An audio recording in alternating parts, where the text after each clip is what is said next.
Я подтверждение ситуации передаю на стройку. 5, 4, 3, 2, 1. So let's get this started. All right, AK heads. We are back with part 10 of 12 of the Talking Lead AK Corner presented by Pioneer Arms Corp. And we are graced with his presence. CJ Johnson joining us, ladies and gentlemen. He decided he wanted to join us one time. Hey guys, how's it going? it's his intro. We've got some big news from Pioneer Arms Corp. That's why we've got CJ on, because we want the man himself to deliver it. Schwell may join us, may or may not. I'll have to apologize. The last episode was my fault.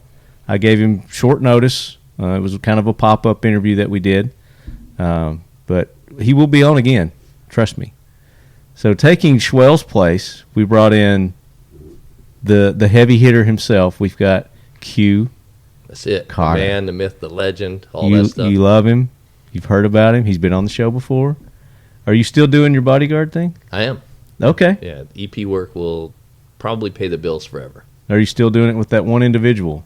Different individual now. Okay. If you've seen the news in the last 6 weeks, if you look at the most high-profile political figure, he probably has a very large Viking-style bodyguard with him. I was going to go with gorilla, but okay. Gorilla works. Yeah, I don't quite have enough hair like Curtis. Like if I had that hair, then we could go gorilla. Well, you got the hair where it matters. That's right. You know, that's right. You get that facial beard, and CJ's beard is rocking too. I mean, I got to give you props on your beard too, brother. It looks good. Digging it. Also rocking a good beard. She made me cut half of it off. Recently married. I think that's probably why we've not heard from him in a while. The old ball and chain.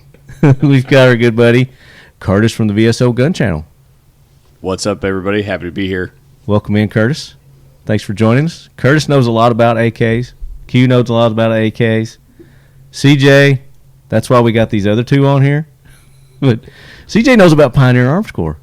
So tell us what's going on new and exciting with Pioneer Arms Corp. Started a new partnership that we're going to start doing, working with Blackout Customs, and we're going to start doing about around 10 guns a month to start off with. They're going to be custom Cerakoted. So we partnered up with those guys to do that. We're going to see how it goes, and we're going to pick a color a month and do that just for that part. And then we're going to be looking at doing some laser engraving and some other stuff to them to go out there to kind of specialize our guns. We've also got some 22 caliber AKs and the Sporter and Hell Pup that's going to be coming in before long. That's new. And that's exciting. It's great. And we are working a 22 caliber AK.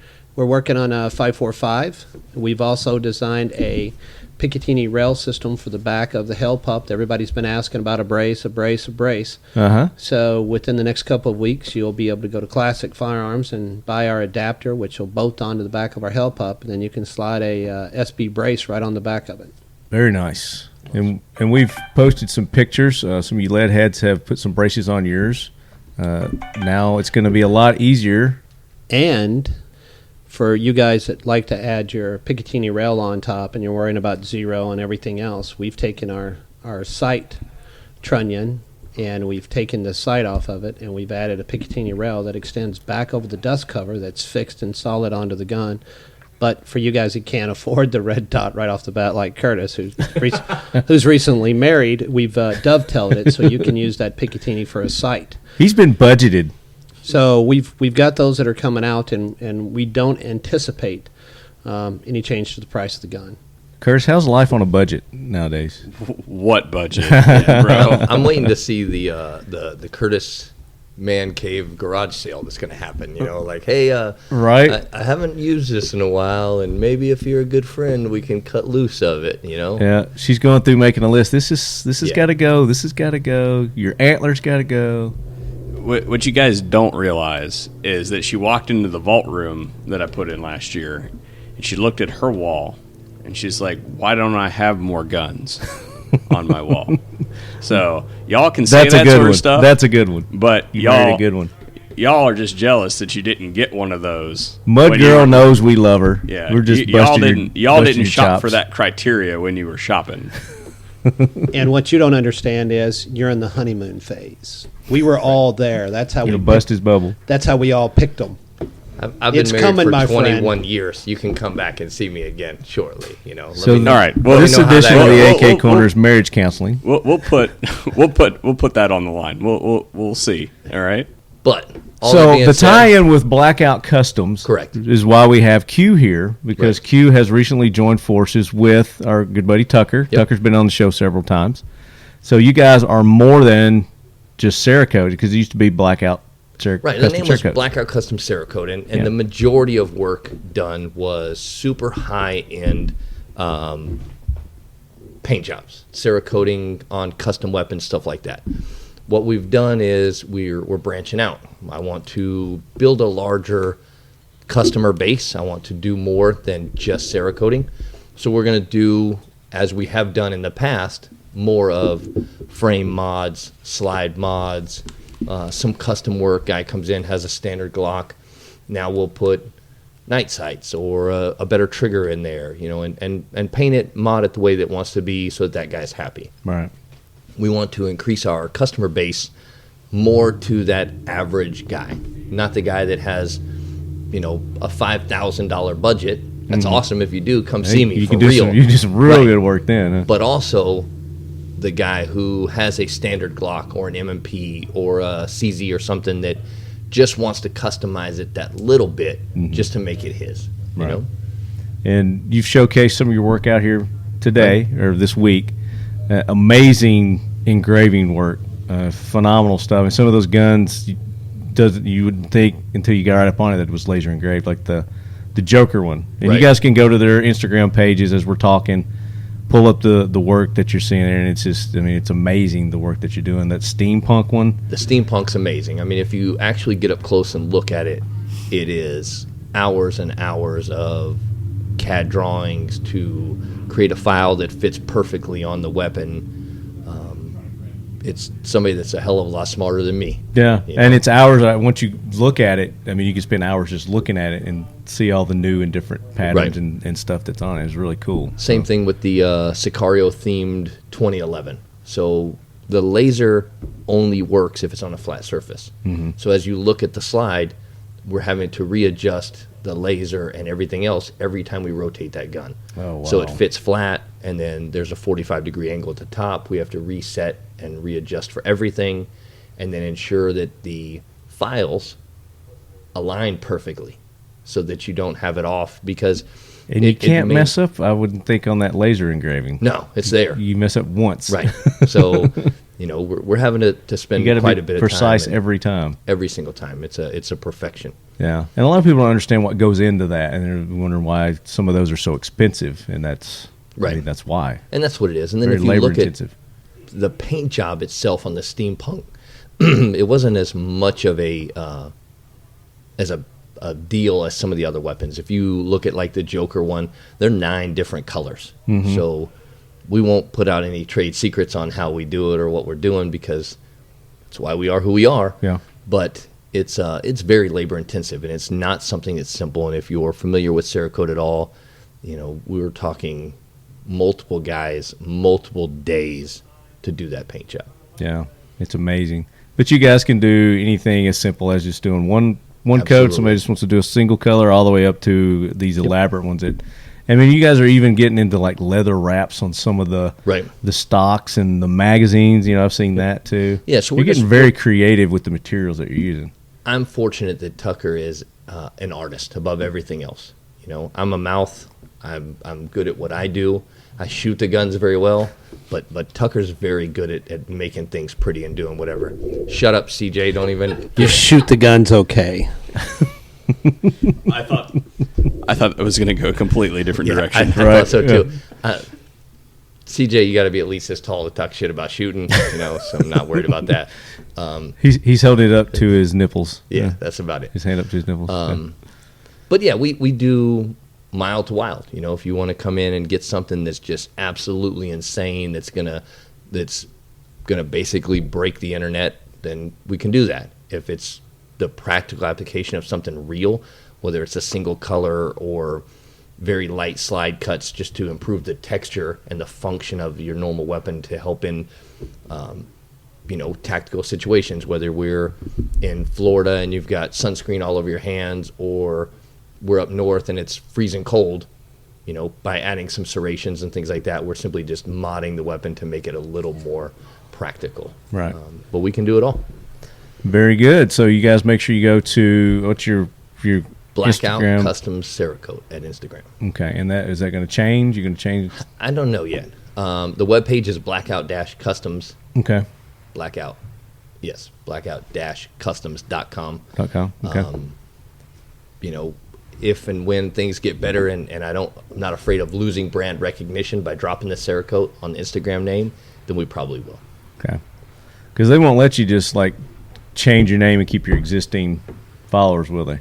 As far as I know, I can just change the name and just drop it. But I don't want people to come in and then try to find it and then lose it because there's something different. I got you. So it's kind of a brand recognition deal. Yeah, you can instantaneously change your username on Instagram. Okay. Currently, yeah. There you go. We got our Instagram expert here, Curtis, in the house. You're welcome. Normally, he tries to charge me $25 for that kind of shit. Apparently, today he's feeling good and it's free. So what CJ's telling us is you're going to do some collaboration on some projects with the Hell Pups and maybe the Sporters. Right, we've signed a deal with them right now where we're going to start off doing 10 a month, and we're going to do custom colors on that. And it's only going to be 10 guns that we do. We're not going to do any other ones and this is going to be OEM. Mm-hmm. So, same warranty and everything else applies to the gun, no changes. So if there's a problem with it or something else and we have to bring it back, God forbid, we're going to make the gun right, and it won't be like you buy it and get it Cerakoted, then it gets messed up, and then you got to worry about all the money you lost on the Cerakote, and we're not doing that. So we're going to take care of that. We'd like to get up to 25 or even 50 a month. But we want to keep the number down so it's a rarity. So you can say, look, I've got my Hell Pup and it's Cerakoted in flat dark earth. Mm-hmm. And you're one of the 10 that have it done because there is no other ones that are done. And then the next month we'll go to a different color or something else. And as things progress, we'll end up doing some battle worn or some multicam or some type of camouflage. And what we'll do is we'll custom mix those paints every single time, so that while you got a battle worn this month, we may do battle worn again in 5 months, but it will not be the same color or the same pattern. Each one is hand done, so it's going to be different. But we're not going to regurgitate the same thing over and over, where every January, July, and December you're getting the same color. That's not going to happen. No, and the Wolf booth at the NRA show, Q's going to be there, and they're working on one of our PM63s. And they're going to be taking the PM63 and Cerakoting it and getting it all ready, and it's going to be a giveaway at NRA. Oh, nice. Just got to go by at the Wolf booth. Just got to go by, do that. It'll be Wolf/Pioneer, but it's Wolf booth. They're kind enough to let us get in, and Cerakote Customs is going to be there, and you go in and sign up the little form and put your contact information and stuff on it. And last day of the show, we're going to give away this $2,000+ pistol, and just so you know, it's marked Circle 11. So it's one of the Circle 11 products that we have, and why I'm saying Circle 11. The significance of that. Yeah. Let me go ahead and hit all the naysayers out there.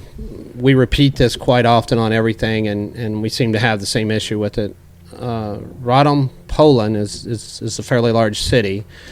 And there are 3 gun companies in Radom, Poland. There's FB, which is Fabrik Roni, which is actually a government contracting company, which they work for the government of Poland. They're a state company.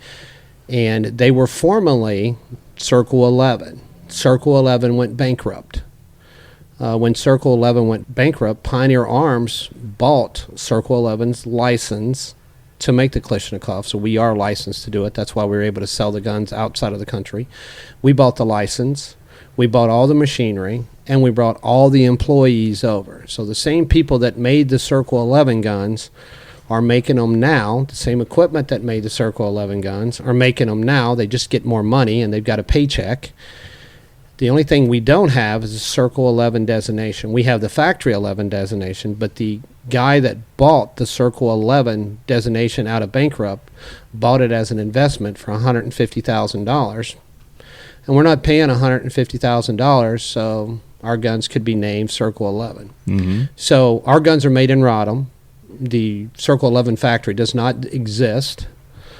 The guns from Circle 11 that are still out there are just that. They're the ones that's left. But as far as the machinery that made the guns, the employees that made the guns, the license that the gun was made on, we own all of that. So I guess the best way to describe it is for the people that believe in the FB gun and they want an FB gun, they should try to go buy an FB gun, because FB can't make full guns because they don't have the license and they're a state-owned company. There you go. So go to Pioneer Arms. Pioneer Arms. And the other factory in Poland and Radom that makes the AKs is Inter Arms, and we own that company also. There you go. So I hope that cleared it up for some of you guys. We've had some questions on that. A lot of people saying, how are you able to make these rifles and do this, and say they're from Radom. Well, it's because they are from Radom. We're a huge, the reason that we have so few guns that come into country right now is because we're a huge military arms manufacturer. We do, our bread and butter is making military guns. The guns that we sell in the U.S. is just trying to establish a little bit of a market here. In the guns, we don't make as much money off the civilian market guns. Yeah. But when we have an overage of parts from making our military guns, rather than just sitting around. And that's common for most of the manufacturers. Is they go after government contractors. That's where the big, their big money is. Big money. Yeah. So that's how they survive. Curtis, you got any input on that? On the facts that CJ just laid out? Yeah. Like, I don't... you want me to dispute facts or confirm facts, or like the facts are the facts? I mean, they just basically... So you got nothing to add? So Curtis has nothing to add to that. Sorry. I mean, I think you did a good job. I mean, if you wanted to expound or anything. So Curtis is a big AK guy. Curtis is probably one of the reasons why I started this segment and got into AKs and wanted to learn more about them personally. So how did you originally get into the AK rifle? What got you interested? Actually, the very first AK that I ever got introduced to, my brother actually purchased, right? And he started bringing it around. And I was like, wow, this is a lot of fun to shoot. We should pay more attention to what's going on. And so I purchased a few of them. And then they started rolling in. We started working with various manufacturers around the industry, and we started seeing trends in certain guns from certain people. And basically, that was how we started to evaluate AKs, was to just get a feel for each of the things that the different countries are making. Mm-hmm. For instance, I'm a big fan of Polish guns in general. I think they make one of the better AK kits that are out there. I'd say that they're very comparable to the original Russian, but we know that those are harder to get these days. Expensive, yeah. And expensive. So Polish kit's a really good bet, and I would also say something like a Hungarian is a good bet. Yeah.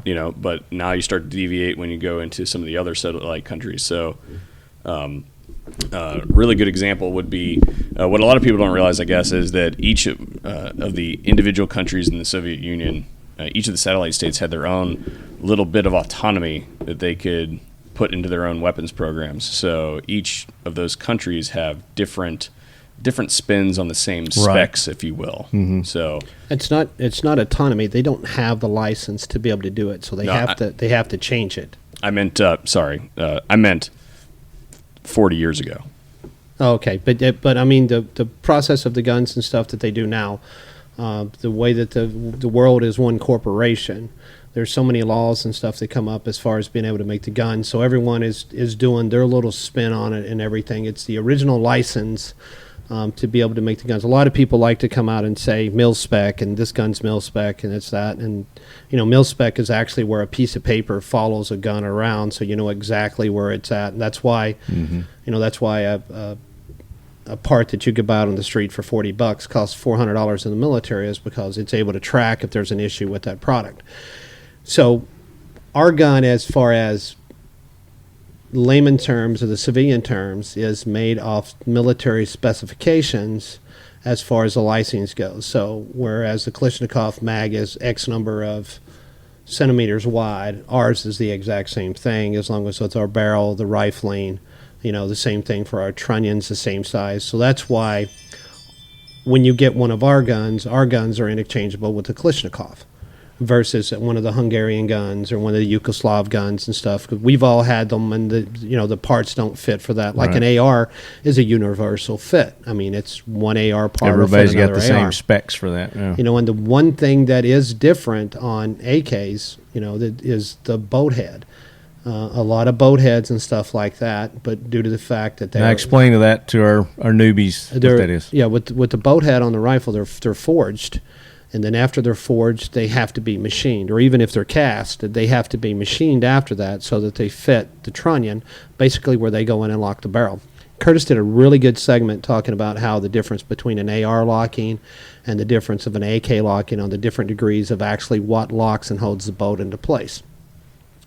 Thank you, CJ. Where can we find that at? You can find that at the VSO Gun Channel on YouTube. So give them a little taste of what you're going into. I mean, don't tell them the whole video, but yeah. So like if you look at AKs, for instance, they lock at really 2 points: the primary and secondary locking lug. Primary lug being on the left side. CJ's phone on the right side. We got Bozo the Clown here. On the right side is the secondary lug, and a lot of times those forces need to be balanced properly. Well, if they're improperly balanced or improperly fit, then you can get peening of one of those lugs. That particular video looks at the AR versus the AK and how the AK uses that system of 2 lugs versus I think the AR, I can't remember off the top of my head, but it's got 7, I think, lugs, and they're distributed around the whole. Pretty much the whole circumference of the breech face, if you will, versus the AK uses a narrow band on either side and distributes the load on 2 of those lugs, but it uses more of a shear force to lock up than, say, an AR does. Yeah. So don't give them any more. That's all they get. Yeah. That's so all you guys got to go watch it. That's all you get. No, I mean, so that's. But that's a taste of what you get from the VSO Gun Channel. Curtis goes into really good details about things, very scientific about his methods. Way over my head on a lot of stuff, but he's really good about bringing it down to layman's terms. So I try sometimes. You do. You do a good job of it, man. You undersell yourself. I'm like you, Marty. I'm like this. It points this way, and you squeeze this thing, and it gets real loud, and then it makes a noise downrange, and then right. if it worked right, you do the exact same thing again, and like. If you didn't do it, you suck, and we don't know what to tell you. But maybe go. You know a little more about guns than that. You're underselling yourself too, man. That's funny. Like, people all the time are like, "Hey, man, I've got this, and it's this." And I'm like, I don't know what you're talking about, bud. And they're like, "Well, you got it." I'm like, "No, I'm really not. Like, I am by no means. I am a fan of firearms. Don't get me wrong. Like them when they work. But right? I am not a gun nerd. Like, I can't tell you that a Smith & Wesson 626 means whatever. Like, you don't know what that means. I don't. I loved hearing all that, and I'm a huge AR guy. I like 9310 on the bolts and stuff, and listening to some of the stuff. I don't know anything about it. Introduce yourself to our AK Corner. My name's John Williams. I'm a friend of CJ's, and go back a little bit in history with him. But John will be on our regular episodes as well. We hear a good interview with him and another one of his. John's been a little bit modest. He's a Bronze Star war hero from Iraq. He was there during the initial. There we go. During the initial invasion, he actually stood on a bridge one night when he was going to be overrun by 44 tanks and refused to back down and stood there and fought them during the night. And he did several tours after that and retired out with with full benefits and stuff. And he's not only a great friend, he was a great soldier. There you go. That's who you are. Okay. There you go. That's the version. I was going to throw in. We got a bunch of undersellers. I was going to throw the version of "Born in the Day Bruce Lee died" because the world wasn't big enough for both of us. You left that out. So. And on that note, I am out. Back on the AK real quick to hit the boat. So basically, the boats have to be filed, and some of them have to be hand fitted to go ahead, depending on the machining process to do it, because we're just like Russian stuff like that, we use EO techniques for doing it, and you don't get the precise fit. So a lot of the boats are actual fitted per the barrels, that make them. Curtis is going with the 2 hits on there, and I think you said it was 30% or something like that of actual. Yeah, it was like 30 and 20. 30% and like 20. So it's of actual contact it has on the boats to be able to do it. So a lot of the bolts and stuff are hand fitted, and that's the same way that they were done in Russia. And it makes a better, tighter fit on the boat than your standard machine boat to go up there, because there is such little contact to be able to hold the boat whenever you're firing the rounds. Can I issue a correction there? Sorry. So, like if you look at the primary and secondary lug, you're looking at, like I said, percentage. I screwed it up in my brain. It was like 25 degrees on one side and like 30 degrees on the other side. So right. Versus like 270 degrees on an AR. Okay. Right. So you can but see if they go watch the video, yeah, they'll see it in the video. Yeah. So, but one of the other things I wanted to add to video. what CJ was saying is that there's really two types of AKs out there. The ones that are hand fitted at the factory, and the ones that are kind of sort of chiseled out at the factory, and then they're allowed to basically beat themselves into forging. Mm-hmm. And the ones that CJ's talking about are hand fitted AKs that allow that they're matched. The trunnion is matched to the bolt, so that you don't have that growing headspace over time type situation. And talk about the importance of that. So the way a headspace, because that's been in the community here, the headspace issue. So headspace, really quick, is just where the round index is in the chamber, and then it's just a length measurement, literally. But if you've got a gun that is not hand fitted at the factory, like hand lapped or stoned or whatever you want to call, whatever verb you want to use for that, then those rough surfaces that you see in some of maybe like a Wasser 10 or something like that, not to throw anybody under the bus, but we're talking right. about a lower end rifle. Mm-hmm. Then that actually costs more than the Pioneer rifle. Well, we could even go with country of origin on that, maybe even, depending on it. But if you look at the bolt lugs on that, they look like maybe they were cut out with like a hacksaw even. Like they have got machining marks on them. As the gun fires, those two surfaces are going to beat against each other, and they're going to forge themselves into a stronger piece of metal. When that occurs, dimensional changes will occur. They're not necessarily bad dimensional changes, but right. that gun was designed to be made at a price point that way to eliminate the extra man hours required to hand fit that bolt to that trunnion, and that will cause a growth in headspace. So a lot of times when guys come out, we see all these different videos and stuff, and machinists and stuff really tilt their head, because you see people the big thing is like, Brownhouse has gauges. I'm going to get a gauge and I'm going to gauge my gun. Mm-hmm. And you'll see them drop the gauge in the gun, and the gauge doesn't fit exactly, and I'm talking about the go, no-go gauge. And it doesn't fit exactly like it should, and you'll watch them slam the boat forwards. You'll watch them knock the gauges in, and that's wrong way to do it. That's not how these gauges are to be used. To do it, yeah. And a lot of these times, like when Curtis is talking about, the guns would deliberately come from the factory, so that they're at the no gauge, and they're designed to be able to have the head space grow into the rifle as it goes up there. One of the ways to tell, I know the question out here people got, how do I know if I've got a hand-fitted boat or I don't have a hand-fitted boat? There you go. If you pull out your boat and the boat head has a serial number on it that matches your rifle, then that boat was fit for your rifle. If it doesn't have a serial number on that boat, then you don't have a hand-fitted bolt.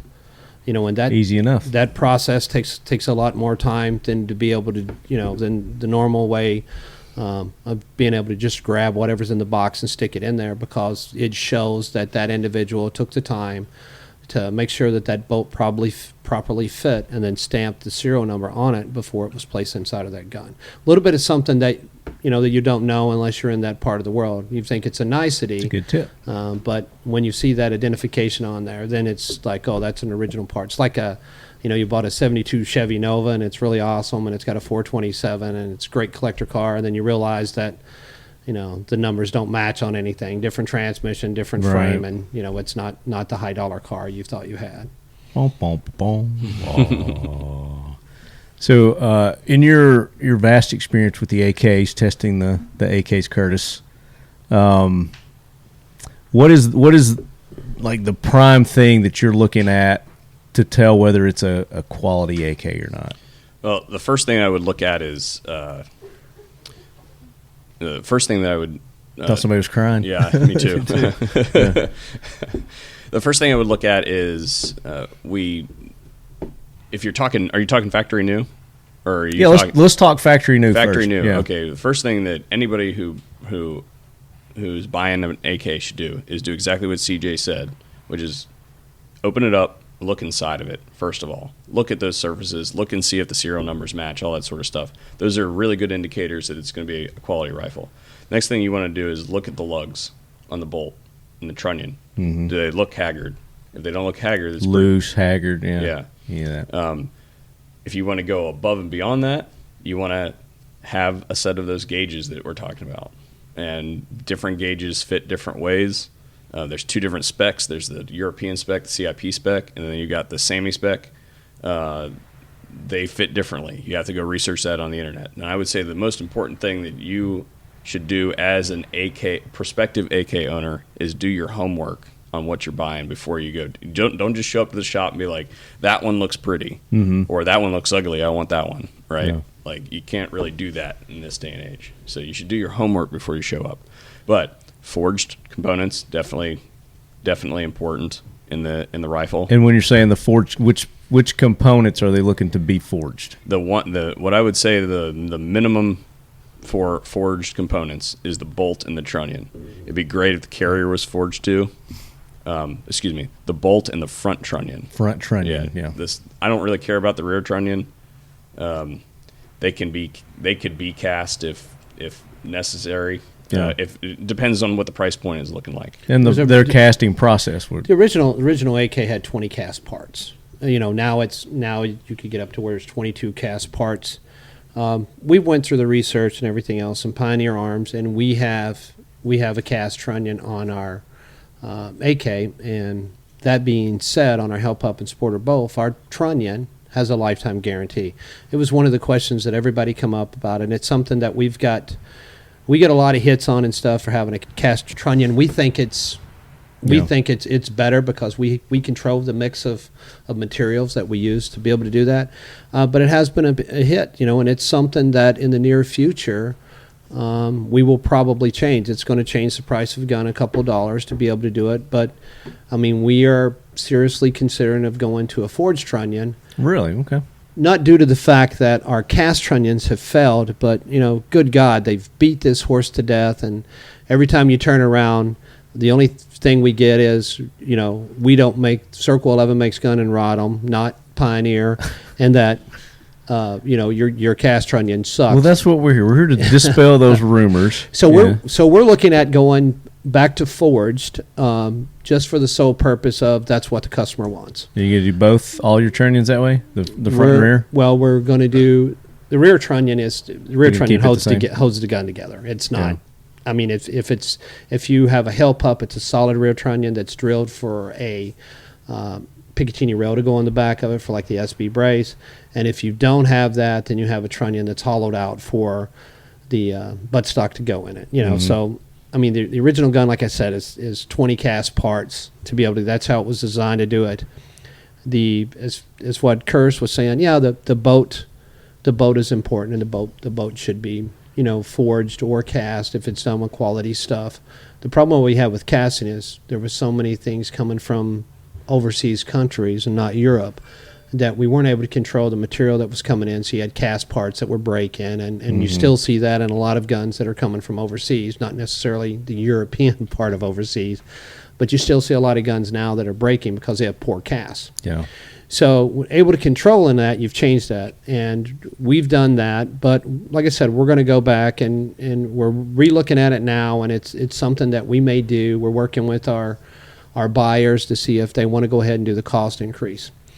And we've never had, since we've been making the gun, we've never had one come back and you've got. We're not talking hundreds of dollars, cost increase as far as the end consumers concerned, right? Well, we're talking thousands of dollars increase because we've got to go back and do the mode, and it changes our stuff to do it. But I think he's saying we will for the end. Yeah, we will get our. We will get our. Well, that's right. We will get our money back off of our investment, but it's still an investment. And it's, when you make 12,000 military guns a month that are full auto, and they have a cast trunnion in it, and then you have Bob from his basement that's complaining that this cast trunnion is horrible. It's really hard to get that the manufacturer that I work with. It's hard to get my boss to invest $15,000 in the modes and stuff to be able to start doing this for the tooling, because he's like, why? These guns have been in the military and they've got thousands of rounds they're running fine, and they're running full auto. So and it's going back to the American people and what they want. So in the near future, So you're saying Americans are spoiled little brats? That we're saying? I'm not saying. No, you're not saying. I'll go ahead and say that. Yeah, Thank I you. will. I'm not saying that's what they are. What I'm saying is we have to bend the Bob needs to get out of his basement for one. I was going to say, I will say that there are a lot of people out there that speak based on something they read from someone else that read that first guy probably had no idea what the fuck he was talking about. Yep. And then all of a sudden, well, I heard this guy say that it has to be this. And then next thing you know, half of America is saying, well, it doesn't work because I personally, and no, you didn't, you never did, you don't even have a friend that did it. You live in a state. You heard somebody. You live in a regurgitated a video. You saw a YouTube video. Yeah, you live in a state where you can't even own that firearm, and your mom wouldn't let you take it in the base to begin with. So just send them to the Talking Lead AK Corner. They'll get the facts. So if I could go back, I wasn't. You can. Yeah, I wasn't trying to throw Pioneer Arms under the bus or by any means by having a cast. No. We've talked about this before on the show. We know that the cast that they do is quality cast. Yeah. So, to be clear, what CJ said is absolutely correct, in that casting has gotten a bad rap because of the substandard parts that have come from Asia, for instance.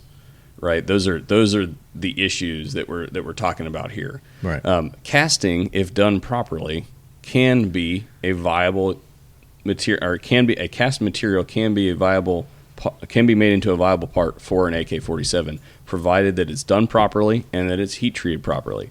But we all know that thing that you bought off eBay, that you bought from Southeast Asia, is probably not going to be as good a quality as the thing that you bought that is made in America. Let's get into those guns. The buying it off the internet. I bought this from this site, and it's how can I tell if it's that's shit or if it's real or. Well, there you run into a completely different deal. You're going by, at that point in time, if you're buying something off of like a website that is person to person or something.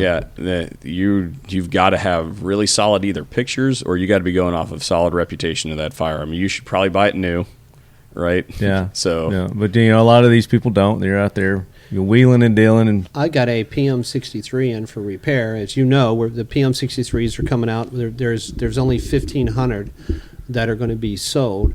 That's why it's pretty neat that Blackout is giving one out. Yeah. But I got one in the other day that someone had taken a kit, and as you know, when they come in the country, the receiver has to be cut. And I got one in the other day that somebody had welded the receiver back together and grinded it down, and then sent it back into me for repair. Telling me that they had just purchased this firearm, and since we had just put them out, that this was was one of those firearms, and it was the oddest thing that I've ever seen in my life. Did you send it back? Oh, I have the. Just keep it. Well, I have the gun. I have the gun in the warehouse. I should take pictures of it. You should, yeah. But I'm not, because it's customer service. But yeah, this guy sends us back. Send me the pictures. Well, the guns go into the ATF, because what the guy did was he took a firearm and he attempted to make it back into its full auto configuration. Oh, and he jacked it up. I got you. Due to the fact of the welds and stuff that he had inside of it, where it looked like I welded it. It was poorly done, but just how that the consumer tries to pass stuff off as this is the issue. You were in here the other day. My other customer service guy was here, where a guy got an AK-47 that we made, and he got it. He cut the stock off of it, and he cut it too close to the trunnion and cut part of the trunnion off of it, and he wants us to repair it. And he was telling me about a shotgun too. They used to do the shotguns here. It wasn't even your your brand. It was a Turkish shotgun. We make the Coach shotguns. Yeah. And a guy's son bought a shotgun. It was called the Pioneer Trail Gun. Yeah. And he bought it off cheaper than dirt, I believe. And he calls us and says, "Hey, I've got this 20 gauge pump shotgun. blah, blah, blah, and there's an issue, and we just bought it, and they said it's a manufacturer thing, so I'm calling you. And I said, sorry, we didn't make that gun. Yeah, you did. It's got your name on it, Pioneer. And I said, nope. I said, where does it say it's made at? He goes, well, it says it's made in Turkey. And I said, okay, it's not my gun. We're not in Turkey. This guy bashed me on the internet for 3 weeks about how we wouldn't do customer service on a gun we never made. It wasn't even your gun. Yeah. Yeah. So get your company straight for one. That is a thing that does happen. Like we think that doesn't happen because they're like regulated items, like they're firearms, but that absolutely does happen where other rip-offs happen and across the world, and they try to sell it as other Pass people's it off product. as another brand. Yeah, definitely. Yeah. The Chinese don't care, right? I'm probably gonna get a Chinese a Yakuza hit on me or something like that later today. Nah, you'll be good. He's shaking his head. Oh, yeah. So you're saying that So I wanna hear- that $200 Louis Vuitton purse I bought wasn't real? the $25 Louis Vuitton. It was 25. It said made in China on the inside. You got I thought that taken. was real. Yeah, you got way taken on that. If you paid $200 for it, Man. it was a $25 one. Let's hear about your experiences with the AK. Q. You know, to be honest, I've never really been a big fan of the AK until recently. Coming from my background, it's always been the enemy's gun. Mm-hmm. I was familiar with it. I know how to operate it. I know how to use it because it's important to know Your enemy enemy's and stuff gun. like that. Yeah. So I always knew the capabilities and stuff like that.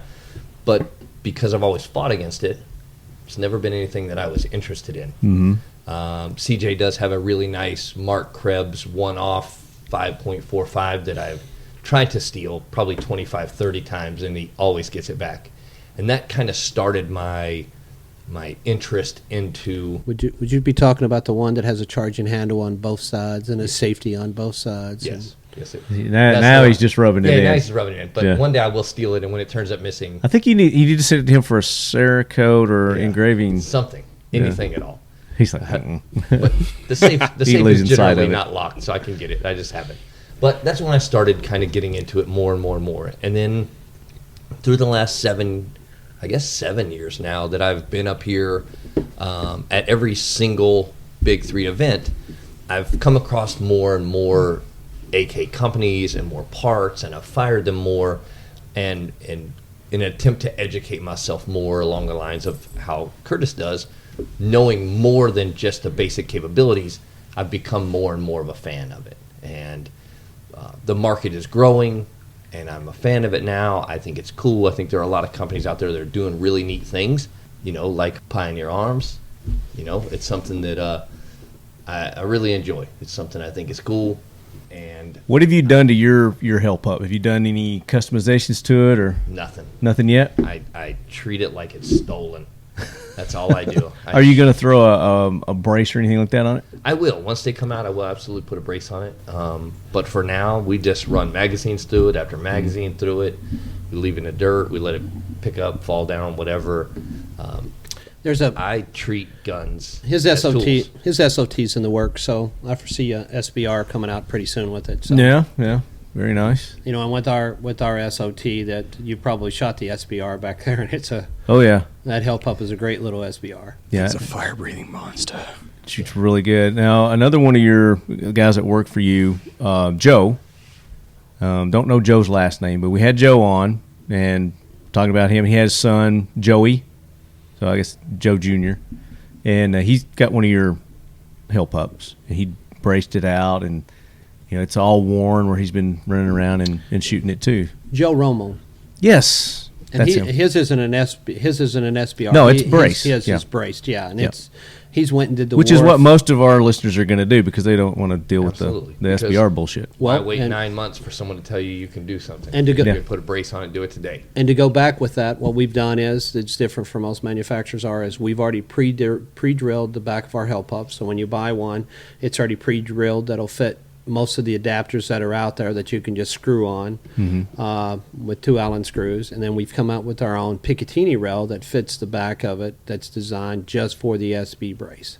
And I think Classic is going to have some package deals here before long with that. And our adapter plate on the back is going to break the bank. I think retail it's going to be under $20 for the adapter to go on, and it's going to let you put whatever SB brace that you want to stick on it. Good. And then you go to Classic to get Classic. to get Classic. I think Classic is actually going to do some deals with SB braces and with that. But Classic will have the Picatinny rails when they come in. Very good.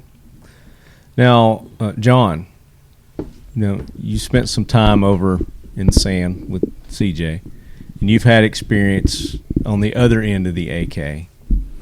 Talk about some of your experiences against the AK. Against the AK, wasn't much of a battle because actually we actually used the AKs quite a bit because we were only issued 15 rounds per weapon, one magazine of. So the first thing we did when we crossed the berm was picked up an AK, and I kind of like the RPK versions with the 20-inch barrel, and I don't own one, but they interest me. I'm waiting for somebody to come up with a sporterized version of an AK. You should absolutely have an RPK. Every American should own an RPK. Yeah. They're so much fun. Yeah. Let's talk about the RPKs, Curtis. So the RPK is basically an upscaled AK. It's kind of like the squad automatic weapon equivalent that you would think. So our guys run around with M4s, and you got one dude that's running around with a 249 or a Mark 46 or something like that. That's basically the same thing. It's running off drum mag, 75-round drum mag, something like that. And they typically have longer, heavier barrels and oftentimes heavier receivers. Yeah. So usually you'll find them with a milled receiver. And they're shooting the same round. 60 by 39. And that's exactly what interests me, because with an AR you can make heavy sporterized versions, and the RPK is their version of that. And I think there's a niche in the market for that, and so that's what I had in Iraq was a RPK, and I kind of like to get another one. So yeah, let's throw. CJ's got something to say. Hold on. Well, I just wanted to say for all of you, for you 50R, 54R fans, that you've noticed the price has crept back up on it. There's a big auction going on right now, and there should be tons of 54R hitting the market before long in sardine cans at that good old surplus price that everybody's missing. So now's the time to invest in your 54R guns. There you go. And where can I get those? You're going to tell them to invest in them. Don't tell them where to get them. I mean, it's the usual suspects. You can go to Classic Firearms, of course. Centerfire, Atlantic. Give them a plug, yeah. Atlantic and Centerfire. They're your three companies. They're all East Coast companies, unfortunately for you guys out west, because we're mostly free here, unlike California. But those are the companies that you want to get those guns from, and they buy them from a variety of locations, and, right. and they're not they're not heavily into the new manufactured guns that you have to worry about. There are a lot of the actual military guns that were demilled and then U.S. parts put in them to make them semi-automatic and 922R'd. Which, by the way, Pioneer shortly will be doing our own 922Rs. And when that takes place, you should be able to have the option of getting them in the wood stocks. And of course, we're doing the Hell Pup right now that are Cerakoted. When we start doing the 922R on our sporters, then we'll be having those done, and they'll be battle worn, and we'll have months where we'll have a limited number of maybe some special things. Maybe we'll have a Stalingrad model that we will only do 20 or 25 of, and that'll be it, and we'll never do it again, and that'll be a certificate with it. Nice. So a couple of the lead heads have been lucky enough. CJ did two of the Hell Pups that we gave away were done by you guys. Right. So a couple of them are rocking the Blackout. So if you're out there, do us a favor. Take a picture, post it, share it, send it to Marty, send it to us, do something. Oh, they've done it. Yeah, they're out there. We just keep doing it. They're out there. Yeah, keep doing it. Keep doing it. Keep recycling that. That's it. So let's talk real quick before we wrap it up here, and we give our 10th Hell Pup away to one of the lucky lead heads. Let's talk some variations. You're seeing some variations of the AKs coming out with the 9 mils. Well, we're talking about 9 mil and variations. This is our 10th episode. Yes, sir. And I know it's not an AK. Yeah. But instead of giving away an AK this time, why don't we give away a PPS 43? Okay. In 9 millimeter. There you go. Since you missed last episode, we'll make up for last episode. You give away 9 millimeter. Wait a minute. You're making them in 9 millimeter now? Yeah, we have them in 9. There's one on the range if you'd like to shoot it. Oh, I only saw the one out there that was in the Tokarev. Oh, yeah, I don't bring out my other one yet. But they are here. They're for sale. We just shipped 100. Killing me from moving the microphone. We just shipped 147 to Classic. As a matter of fact, I think we gave away one to Timothy Yam. Send me the FFL and I'll send you one along with your help up. There you go.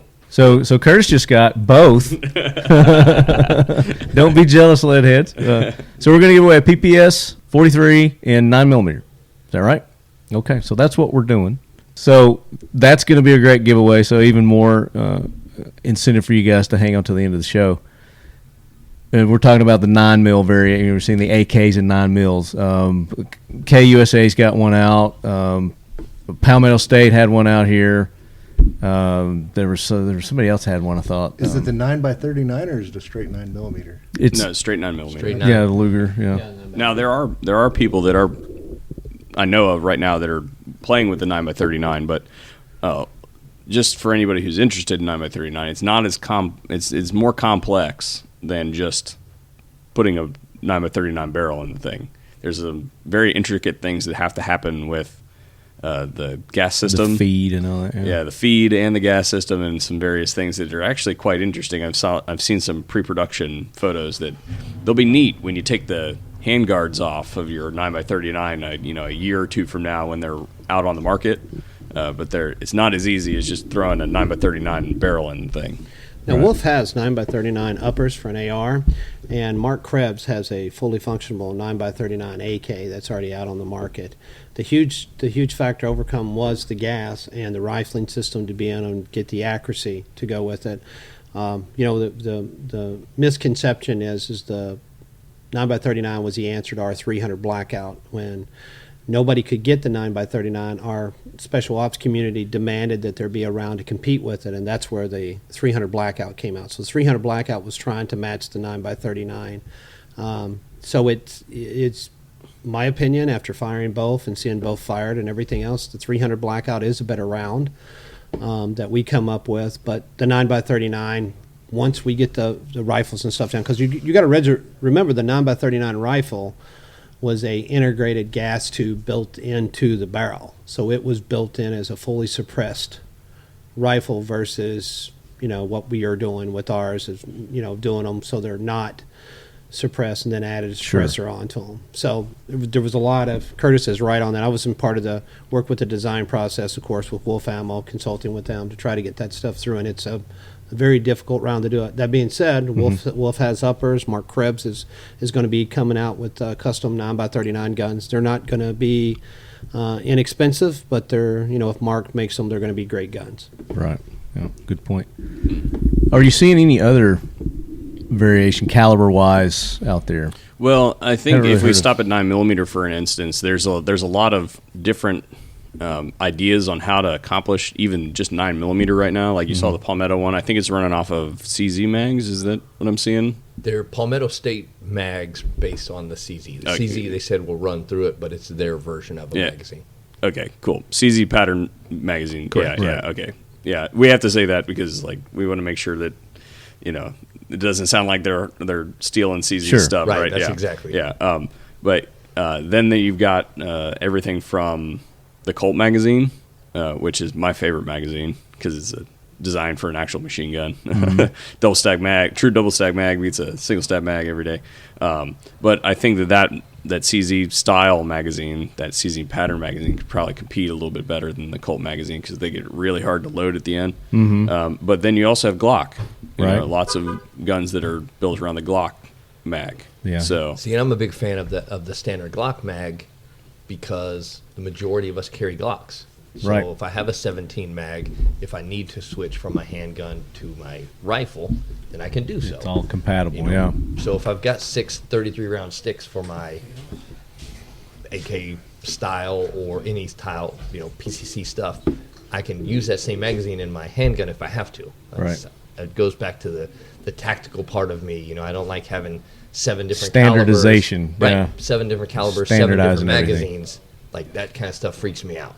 Oh, Q is absolutely correct. Like if you can walk into pretty much any gun shop and find a magazine for your Glock fed, 9mm AK. Yeah. You may not be able to do that with a Colt mag or the CZ mag, right? So those are logistical problems we absolutely have to look at. But as far as which is why the majority of the people, when they're making these 9mm style, whether it's an AR and AK, they're going to the Glock. Right. But there are certain considerations that have to be made when using a Glock, because if you look at the grip angle of a Glock, the magazine was designed to go inside of a pistol that your hands are facing a certain way. Yeah. So now you've got a swooping of the mag, if you will, towards the rear of the gun, and that creates. But if you're used to the Glock, then you're used to the angle. Yeah, but so it just kind of. It's more on the feed ramp. Yeah, it was. Yeah. I would say more along the feed lines ramp. of addressing concerns inside the firearm on how to get it to feed properly, and then also, in my opinion, not to crap on Q or anything, I think they're not aesthetically pleasing to me. No, they are not aesthetically pleasing at all. I think that the Scorpion mags look great. I think that the Colt magazines look great. Mm-hmm. I just like the ability to, because that's what you run. They standardize Exactly. everything. You use the Glock mags. Yeah. Yep, that's exactly right. 100%. Simple. So we're also seeing these hybrids. Where are you going? Well, one thing to hit on the Glock mags really quick is you have companies like SGM Tactical, which has made a similar Glock mag that works in Glocks and everything else, and the price point on it is so inexpensive. I mean, you have their 45 round magazines that you can pick up for $15. Right. They're durable, they last really well, there's still a lot of polymer. So you got Magpul those really rate great. making some also, but yeah, there's a lot of aftermarket similar style that are very inexpensive. But yeah. And Definitely. Pioneer we are looking at starting to do our own 9mm in an AK. One of the problems that we have, like I said, is we make military guns. So our percentage that we have to the American market, for instance, at any given time, the guns that we have, there's a variation of maybe 1,000 guns a month, and that's if we're really pushing production. Yeah. So we don't put that many guns out on the market. And we have them at a great price, and we try to put a good mix in there, 9x19, 7.62x25. Is anybody getting a signal? Can you get to Instagram or anything like that? We gotta find a winner. I can't get to Instagram on what? Instagram or Facebook or anything like that. On what? Instagram on what? No, So I think we'll go. No signal. I think we'll pick a winner from Pioneer Arms USA. Just look at the lead heads who have been going and commenting and doing stuff on your Instagram. Let's reward one of them with the pick today. I don't know. Here's Pioneer USA. I don't know how to pick you find somebody. Yeah, I can't access it. I'll go through. This is the one place I've been in the country that Verizon does not work. Exactly. Okay. I think that's on I'm good purpose. with that. Yeah. So we've got a lot more to talk about, and we're going to save that for another episode of the Talking Lead AK Corner. We want to get into the hybrids. I want to talk about the hybrid, the mutant AK AR, things that are amalgamations that are out there. I like that word. Amalgamation. Well, you have we have more than just 2 issues left, right? We're going to go ahead, and Pioneer's going to go ahead and extend the AK Corner for another year. Well, look at there, guys. Boom. I mean, he's dropping this on me. And this is the guy who said he had no big news, right? All this other stuff, and then on top of that, we've extended it for another year. So And thrown in 22. there you go, lead heads. Your wishes have been granted. CJ has extended it. And did you say we're still giving away more AKs too during? I think we're going to be we're going to announce it as the shows go along, so it may not be every single show, Okay. or it might be every show. You never know. You've got to listen. It could be. And with all this new stuff you got coming out, we could be doing some parts. We could be doing, whatever. You never know. Maybe with Blackout, Exactly. with Q over here, we might be looking at maybe doing some Cerakote stuff too. Speaking of Blackout, we need a 300 Blackout AK. Ooh. 300 Blackout right now is being tested by one of the larger Russian ammo companies to start bringing it in steel case. Because, as CJ said earlier, Right. America just does it better sometimes. And 300 Blackout is definitely got that 9x39 beat. Well, I don't know. It's my favorite round. I don't know that Sorry. it has it beat. No, yes, it does. When you fire the performance through their gun versus our gun, there's a definite disadvantage to our versus theirs. However, I personally like the 300 Blackout over the 9x39. Well, I think you also have to look at the platform it was designed for. It's very difficult to, I extrapolated there. It's very difficult to compare two cartridges that were designed for completely different guns that were designed to be built from the ground up completely differently. So it's hard to stack them up side by side. Yeah. Well, the big thing we're looking at is that you have a company that builds stuff out of steel case with, boxer primers to go up in it. It's a copper washed steel jacket with lead, and then you have Hornady, making the ammunition where they're checking the different temperatures, and if it changes 1 millibar, as far as the barometric pressure goes, they kill that lot so that the bullets all fly the same. So there's a lot of difference in the testing and development and stuff in it. I mean, I've worked with Wolf and actually testing and developing the steel case 6.5 Grendel ammo, which we had here. We tested it here in my range in Florida, and I know the humidity and the Russians, the way that they did it, they don't necessarily do it the best, and they don't necessarily do it better than us, but they definitely do it simpler and less expensive than we do. And with a lot of our customers coming the AKs, that's the point that they're looking at is the price point. With that, unless they want to go get a milled receiver and pay $1,500 for a gun that's going to shoot just like. That's another thing I want to get your opinion on the milled versus the stamp. We're going to say it for another show. If you would join us sure. again for another show. I'll absolutely do that. But if I could say one thing real quick on that expands on what CJ was saying is, I think that initially the AK's popularity, you guys said that it used to be thought of as the bad guy gun. I think that the popularity of the AK initially started because of price point. But now I think that a lot of people have expanded into the AK because it gives you something the AR doesn't, which is artisanry. If you look at these are guns that are handmade, fitted, and these are guns that are made by skilled laborers over guns that are basically slapped together because they're all CNC machined and they all fit, together. And, I mean, I personally have put together, 20, 30 AR-15s, and I don't even have anywhere close to the equipment to assemble an AK. Right. You know? So there's just a difference there, and I think a lot of people appreciate those guns that are made properly and are made by that skilled laborer, and I think there's a new component to that in the AK world. There's a sense of pride in that rifle in the market today. Right.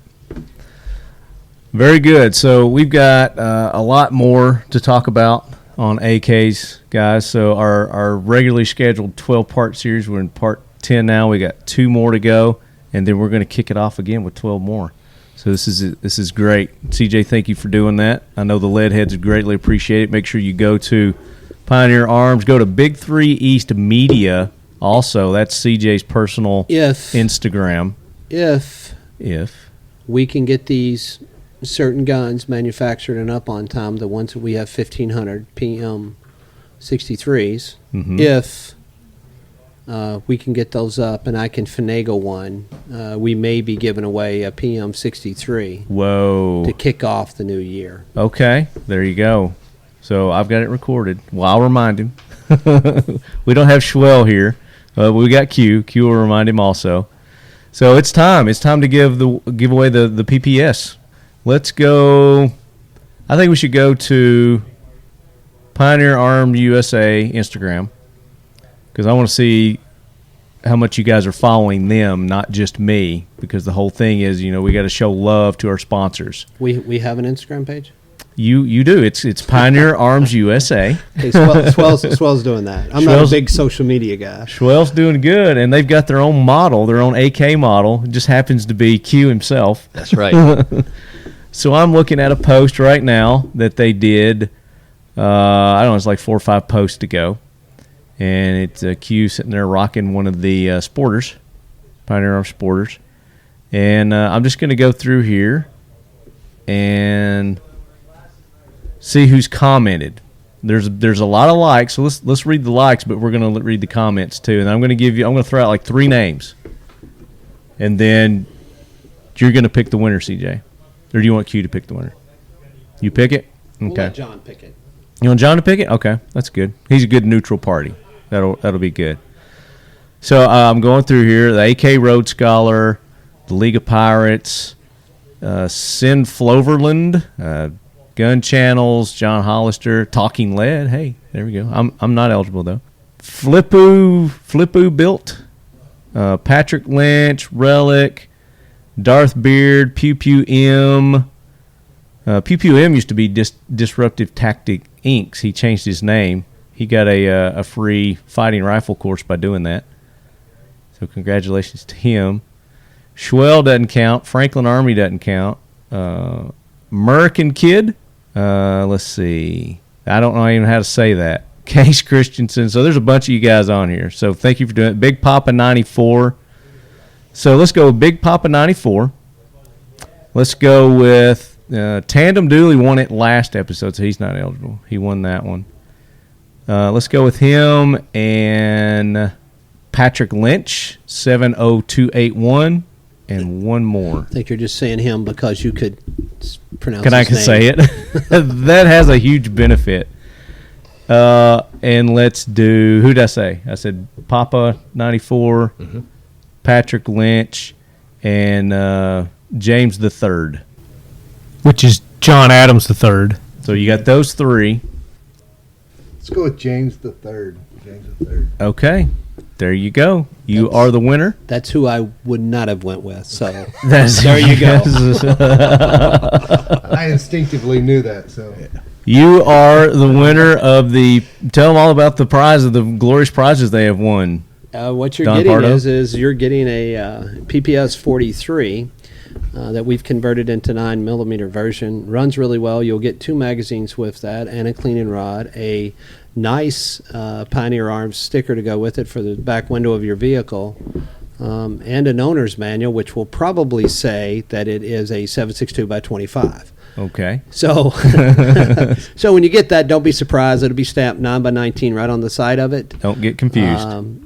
It's one of the great guns out there, and you'll have many hours of shooting it. And it is Very a good. pistol, and it is very easy to convert over to an SBR.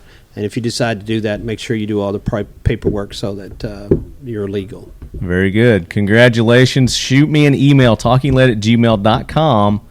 Your FFL info, I'll forward all that information over to Schwell, and he'll get that to you. If you're not eligible, let me know, because you're just going to waste your time and our time both, because you're not going to get the firearm. Yeah, and for you guys who come up that are not eligible, we've done we've done a very few T-shirts that are custom, and if you guys come up with that and you're not eligible and stuff, we'll make sure that we get you our care package out there, whether we have to go out and look for something that's legal in your area or some T-shirts or some other stuff.